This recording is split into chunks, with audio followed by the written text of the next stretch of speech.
It's the Seth Williams Show with Mike CHESELKA. And here's your host, Seth Williams and Mike CHESELKA.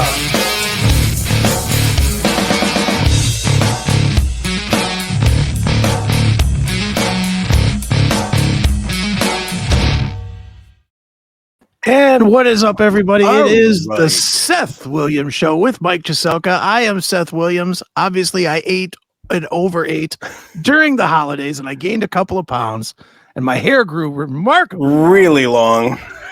Cool, man.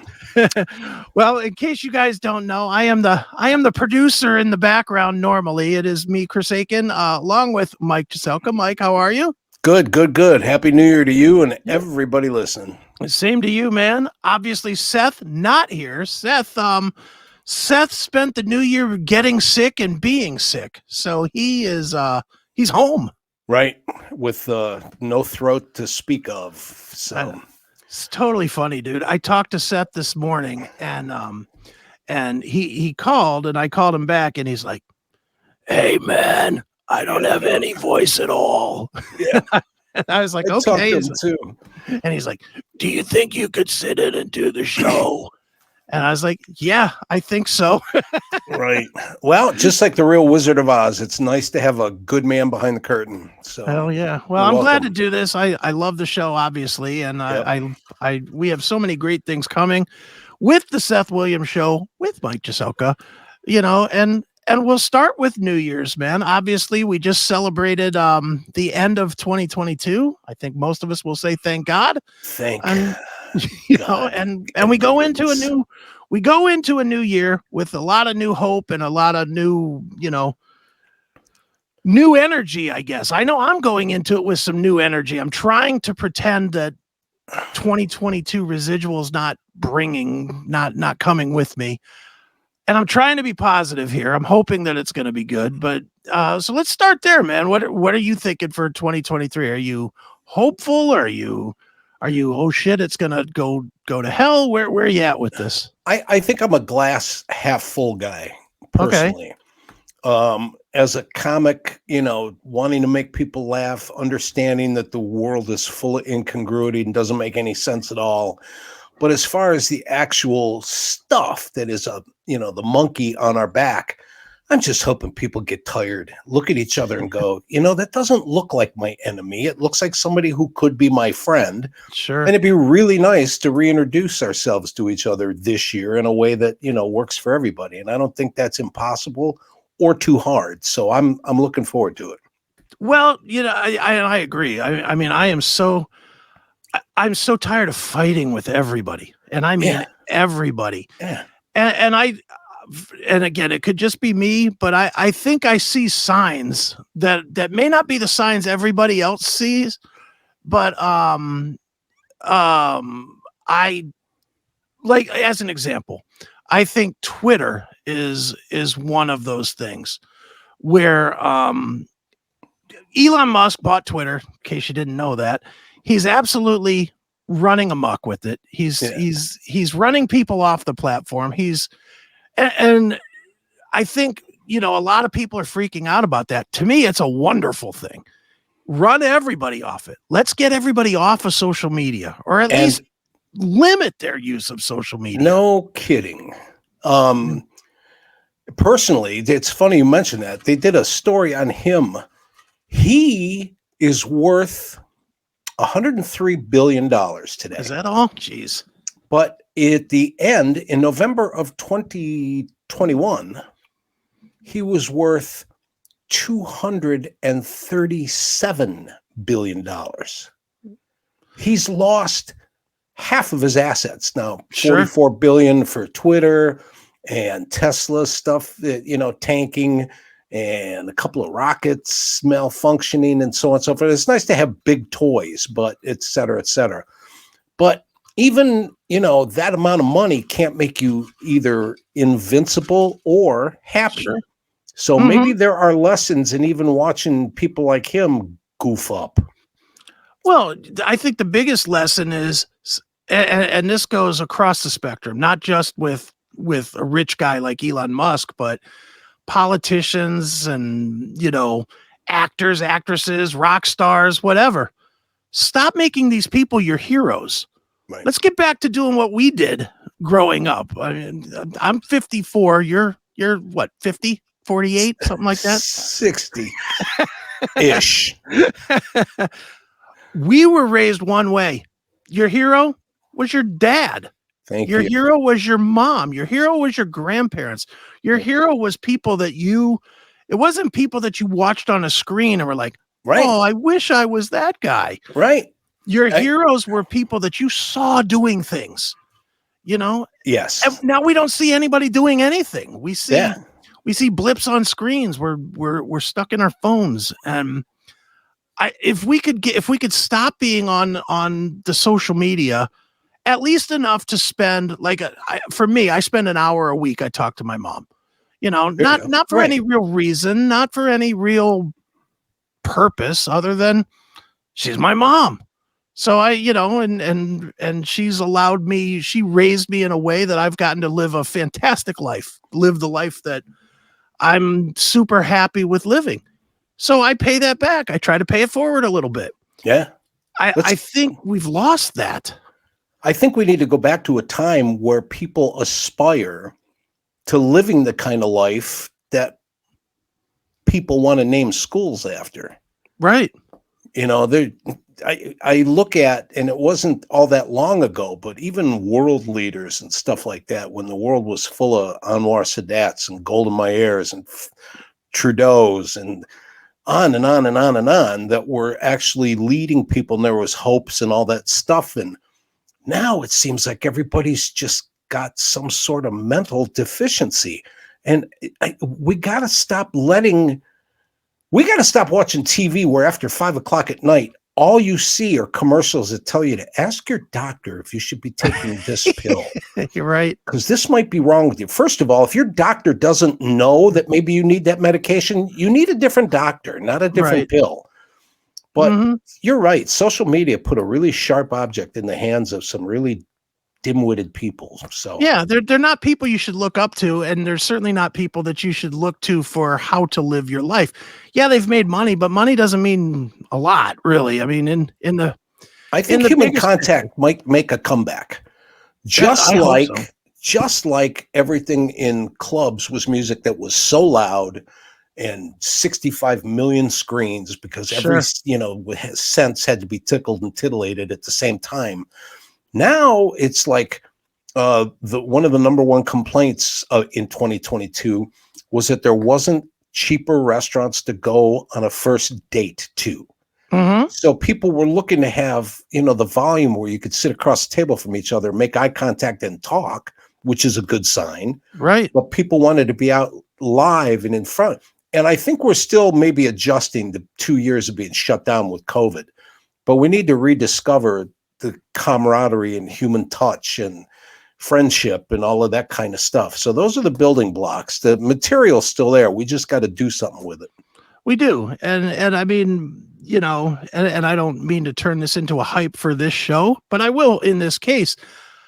I certainly, and everybody that's watching or listening right now, which thank you for doing that, by the way, but everybody that is tuned in is not privy to everything that's in the works, but they're privy to some things that I think are going to be beneficial to this exact cause that we're talking about, as far as finding things to do and finding, Yes. and we've already started that here on the Seth Williams Show, which, little things. Will Spiegelberg coming up with charge tickets and Cavs tickets, that's a lost art these days. The only time you ever get that anymore on any other kind of a platform is if it's sponsored by somebody big. Rocket Mortgage Fieldhouse would like you to come out to the Cavs game.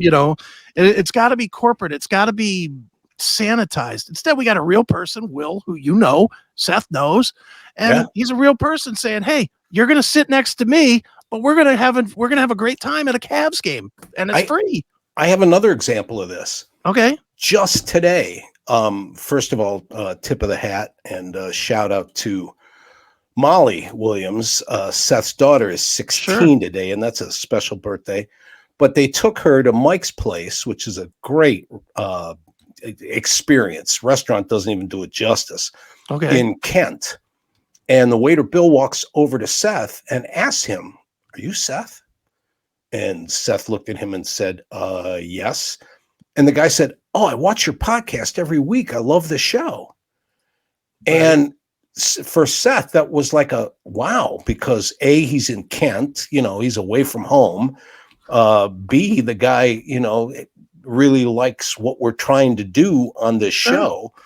And then just a half hour before we came on the air, I got a text from Seth that said the owner of Mike's wants us to come out there and broadcast from their patio when the weather gets a little bit better. Okay.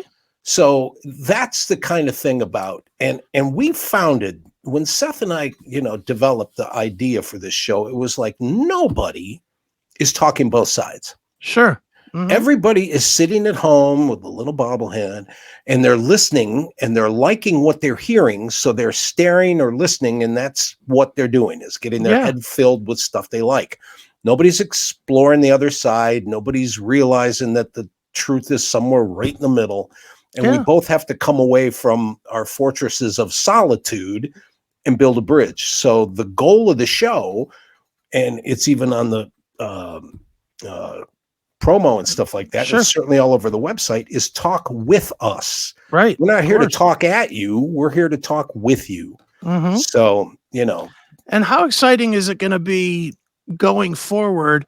I know we're talking about taking it backwards a little bit, and in some regards we are talking about that, but at the same time, how exciting is it going to be to use today's technology to do this? How exciting is it going to be outside, you and Seth being outside of, I don't know, opening day? Yeah. Opening day with your phones, and I'll be here in the studio, kind of engineering it a little bit, but you guys just being out with your phones, grabbing somebody. Hey, you want to come on? You want to talk about the Indians or the Guardians? Right. But how great will that be to grab Clevelanders and talk Cleveland baseball, talk Cleveland community, talk whatever in the real, not in the standard news that we're used to today, where it's like, okay, I'm the leader and you two yell at each other and go. Right. And the other thing is too, I'm not putting words in his mouth, but we both believe in the common sense and common decency and generosity and stuff like that of everybody here in Northeast Ohio. So, this is a great place to, like you said, go to a different spot every week, or, every once in a while, and do a special show in our own version of a town hall, and take people so that they know, sitting at home, that we value their opinion, we value their input, and collectively we'll put some pieces together in this puzzle and start to see what the picture really is supposed to be. Absolutely. It's going to be fun. And I'll tell you, it works. I'm going to tell you a personal story of where it works. I have never been to Harry's Steakhouse. And I am going next week to Harry's Steakhouse. You're in for a treat, dude. Based 100% on you guys recommending it, and on Tony Masaccio, his bit that he did a couple of weeks ago, where he was out there and he literally showed him cutting the prime rib. And I was like, man, I got to have that. Yeah, you do. The salad comes in a great big bowl, the rolls and the cinnamon butter, don't eat too much of that before your meal gets there, but it's a good meal. It was one of my dad's favorite restaurants too. So the memories are there too. Sure. But I mean, how exciting is that we're doing that we're you guys, me, cause I'm definitely involved here, but how exciting is that to bring that to the forefront again? It's been gone for a year and a couple of months at this point. Yeah, absolutely. Plus, that's why Seth and you and I, for the next 2 hours, will be doing the same thing. Keep inviting people to message us, to send us a text with input, ideas, New Year's resolutions, your predictions for 2023, all of that kind of stuff. It's not because I need something to talk about, because, I can talk for hours on end. So can Seth, and collectively we can fill 2 hours, no problem. But we really value the input. And That's not the case for a lot of audiences and a lot of shows. So, well, and what makes a good show is if there's disagreement, not stupid fighting, but just good disagreement. I mean, it's good to disagree. It's good to argue. It's good to share the other side. Look, I know I'm a stubborn SOB when I want to be. Right. And at the same time, I know that I'm also that guy that at the end of something, I can say, you know what? Maybe I was wrong about that. Yeah. You know, maybe I didn't. Maybe I didn't look at it with those colored glasses, and I should, you know? Yeah. And if you hone your skills and you develop your repertoire and you sharpen all the arrows in your quiver, you realize that argumentation, a good debate, can go on for hours before it gets personal, petty, condescending, mean-spirited, any of that stuff. That's why one of the things I insist being at the masthead when we start the show is, unless you fully understand your opponent's argument, you don't completely understand your own. So you can learn a lot even with and by and through people that you disagree with. Right. No, you're right. And even if you want to go to the mean side of it, yeah, the more you know their argument, the more you can bury them if you believe in your own. Definitely. So you only have to push a couple buttons and you don't have to get loud. That's it. You really can. Right. I mean, there's nothing more defeating than when somebody calmly tells you that you're wrong. And there's nothing less influencing than if somebody's yelling at you that you're wrong. You know, because somebody's yelling at you that you're wrong, you're just like, oh, you're just an idiot. But if they just calmly say, well, here's why you're wrong, blah, blah, blah, blah, like, oh, damn.